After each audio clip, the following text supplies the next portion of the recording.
মির্জা ফখরুল ইসলাম আলমগীর এবং বিএনপির সিনিয়র যুগ্ম মহাসচিব অ্যাডভোকেট রুহুল কবির রিজভী 14 বছর পরে একটা মামলা থেকে খালাস পেয়েছেন। এই মামলাটি হয়েছিল পল্টন থানায় ময়লা গাড়ি পোড়ানোর মামলা। ওনাদের মতো সজ্জন ব্যক্তি, তাদেরকে বিগত সরকার কতটা হেয় প্রতিপন্ন করার জন্য একটা ময়লা গাড়ি পোড়ানোর মামলা দিয়ে আজকে এত বছর হয়রানি করেছেন।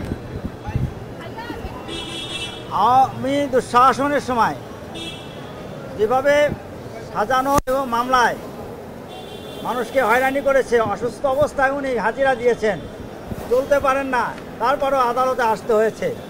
এই আদালত ছিল বিএনপির নেতাকর্মীদের জন্য একটা প্রতিদিনের আসার স্থল। লক্ষ লক্ষ নেতাকর্মীরা আসতেন। আজকে আমরা বিজ্ঞ আদালতকে বললাম যে এটা দীর্ঘদিনের মামলা। বিজ্ঞ আদালত সব কিছু দেখে